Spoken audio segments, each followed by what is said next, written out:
Bonjour à tous et bienvenue sur la chaîne Vivre libre en Christ. Alors aujourd'hui, j'ai l'immense privilège de vous parler encore d'un sujet délicat, c'est des paroles qui nous condamnent.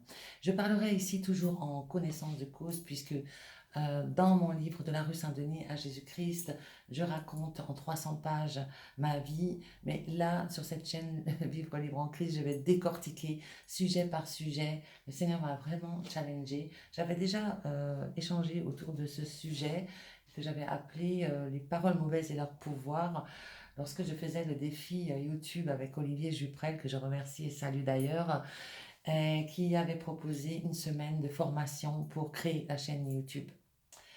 Merci Seigneur parce que tu m'as challengé, tu m'as mise au défi de faire cette chaîne et de décortiquer cette histoire qui est la tienne avant tout, dont tu es l'auteur, moi je suis la co-autrice, qui a l'immense privilège de parler des merveilles que tu as faites dans ma vie. Je rappelle que ce livre est en vente sur tous les sites en ligne.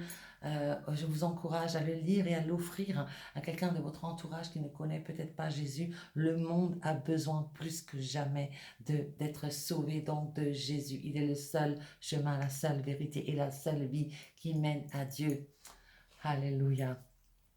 Donc, j'avais parlé des paroles mauvaises et de leur pouvoir, mais je l'ai toujours laissé sur la chaîne. Mais je claque dans les mains, je pars, je reviens. Donc, c'était vraiment, je le laissais dans son jus parce que c'était un exercice qu'on me donnait de faire, qu'ils ont d'ailleurs pris comme exemple, entre guillemets, pour pour me corriger et pour dire ce qui allait, ce qui n'allait pas. Et donc, les 400 autres personnes qui étaient présentes dans ce défi ont vu et ont entendu parler de Jésus. Je rends grâce à Dieu pour cela. Alors, pour commencer, je vais passer un chant de Joseph Mousseau.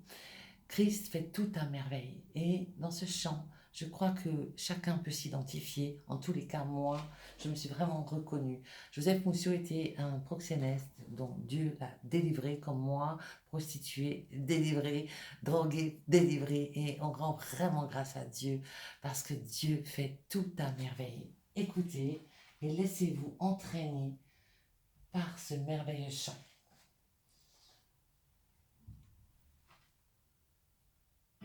Tant que Christ bâtit ma vie, Et qu'en lui je me confie, tout devient possible.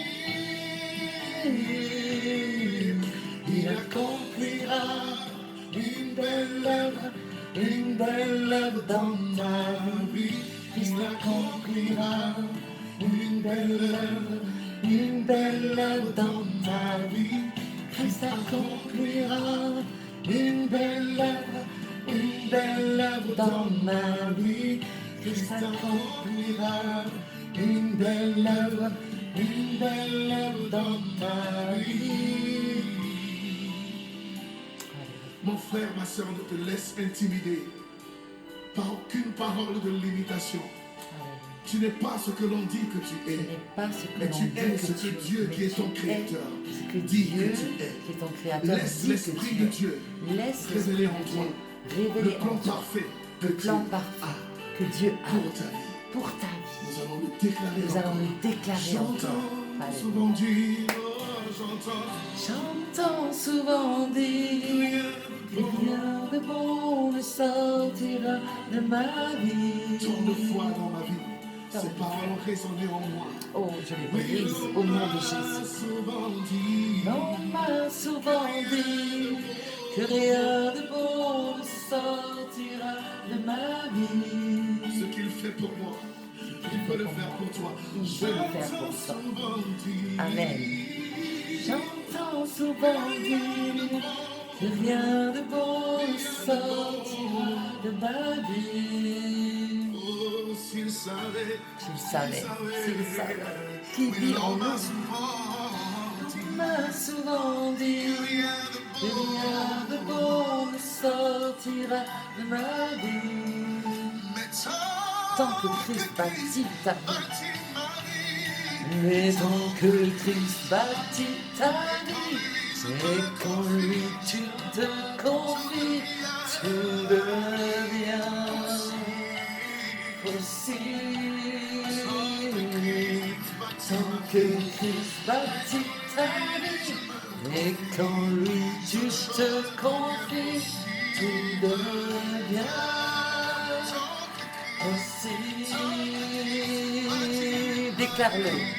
Christ bâtit ta vie, et quand lui je me confie, tout devient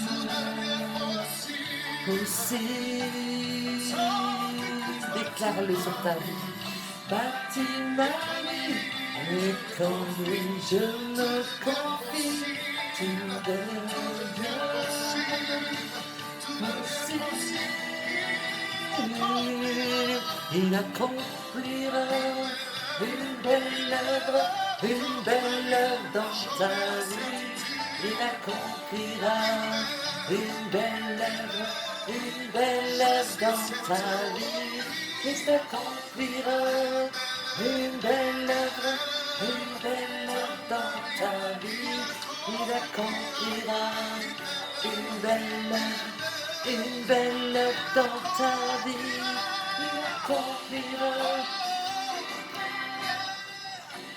Il accomplira une belle œuvre dans nos vies et on le déclare aujourd'hui ensemble.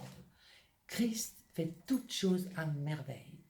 Christ accomplira une belle œuvre dans nos vies. Nous le croyons et c'est notre foi qui déplace les montagnes de l'impossibilité au nom de Jésus-Christ. Pour parler de ces paroles, des paroles qui nous condamnent, je veux reposer les bases avec la parole de Dieu dans la Genèse. Toutes choses ont été créées par la parole de Dieu. Dieu a dit et la chose fut. Et il a dit que la lumière soit, la lumière fut, souvenez-vous. Et il a aussi dit, nous allons créer l'homme à notre image, à notre ressemblance.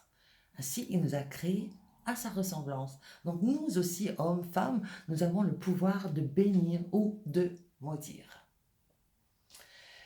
Alors, je vais encore me baser sur d'autres paroles que je vais lire ici. Matthieu 15, 11, pour vraiment poser les bases de qu'est-ce que ça fait les paroles mauvaises. Ce n'est pas ce qui entre dans la bouche qui souille l'homme, mais ce qui sort de la bouche. Voilà ce qui souille l'homme. Donc, ce que nous disons peut nous souiller. Éphésiens 4, 23, qu'il ne sorte de votre bouche aucune parole mauvaise. Aucune parole mauvaise, mais s'il y a lieu, quelques bonnes paroles qui servent à l'édification, à communiquer une grâce à ceux qui l'entendent. Soyons des gens de bénédiction, d'exhortation. Jean 3, 10, de la même bouche sortent la bénédiction et la malédiction. Il ne faut pas, mes frères, mes sœurs, qu'il en soit ainsi. 5 minutes, on dit « Waouh, Seigneur, tu es merveilleux, merci ». Et 10 minutes après, merde, excusez-moi, hein, je suis obligée de te dire des choses pour vraiment que nous mettions en situation. Qu'il n'en soit pas ainsi. 2 Timothée 2,16 dit « Évite les discours vains et profanes, car ceux qui les tiennent avanceront toujours plus dans l'impiété. » Le péché. C'est un péché de dire des gros mots. Et leur parole rongera comme la gangrène. Alors je ne sais pas si vous avez déjà vu la gangrène. C'est une plaie ouverte qui ne se ferme pas et qui ronge la peau, l'homme, qui est douloureuse. C'est pire que le cancer. Matthieu 5, verset 37 dit que votre oui, oui, soit oui, que votre non soit non. Ce qu'on y ajoute vient du malin. Alors soyons clairs, et pour cela, je vais encore prendre des exemples de personnes connues comme Dalida qui chantait paroles et paroles et paroles et paroles et paroles. Ben, cette femme a été tellement blessée par les paroles, tellement blasée qu'elle en a fait un chant. Et ensuite, souvenez-vous, elle a chanté « Je veux mourir sur scène ». Et ben, elle est morte comme ça. Elle est morte par les paroles qu'elle a proférées de sa bouche. Il y avait aussi Jonassin qui disait « Et si tu n'existais pas, dis-moi pourquoi j'existerais ?» Un homme qui aimait une femme, ou je ne sais pas, qui s'accrochait à un lien d'amour qui était charnel. Et il en est mort de tristesse, de mélancolie. Voilà. Et d'ailleurs, il avait fait une chanson qui s'appelait « Mélancolie ». Bref, ce que je vais dire, c'est que les paroles ont un pouvoir sur notre vie. Pour ma part, j'ai été blessée et vraiment, dans mon enfance, on m'appelait, excusez-moi, des termes, la connasse, la pute. On me disait ça, je ne croyais pas, je ne voulais pas, j'étais en colère contre ça, mais c'est pourtant ce que je suis devenue. Donc, dans l'enfance, tout ce qu'on nous dit, on est des éponges et on absorbe les choses et on les vit et on le devient. Voilà, nos paroles ont vraiment de l'importance. Et faites attention aux enfants qui nous entourent. Les paroles, ils les entendent, ils les écoutent et ils les reçoivent. Donc, le Seigneur m'a délivré de tout ça. Et comment il a fait? Par sa parole. Je me suis plongée dans sa parole. J'ai dit, ok, qu'est-ce que tu dis de moi, Seigneur? Je te loue de ce que je suis une créature merveilleuse. C'est le psaume 139, verset 14. Faites cet exercice le matin, tous les matins. Regardez-vous dans la glace. Je te loue de ce que je suis une créature merveilleuse. Je te loue de ce que je suis une créature merveilleuse. Et quand les mauvais mots reviennent, demandez pardon.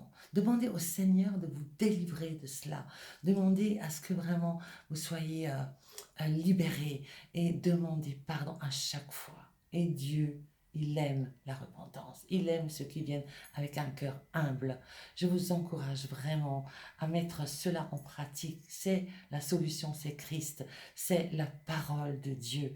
La parole de Dieu, elle est vivante. Elle va trancher, séparer l'âme de l'esprit. Je l'ai déjà dit. Et donc, elle va vous libérer. Elle va vous transformer. Et vous allez vous entretenir par des hymnes, des cantiques, des chants de louange.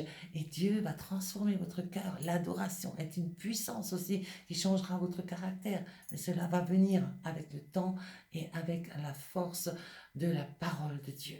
Elle est vraiment énorme, la parole de Dieu. Je vous bénis et je dis et je déclare qu'aujourd'hui c'est un jour nouveau au nom de Jésus-Christ. Amen. Je vous aime. À bientôt.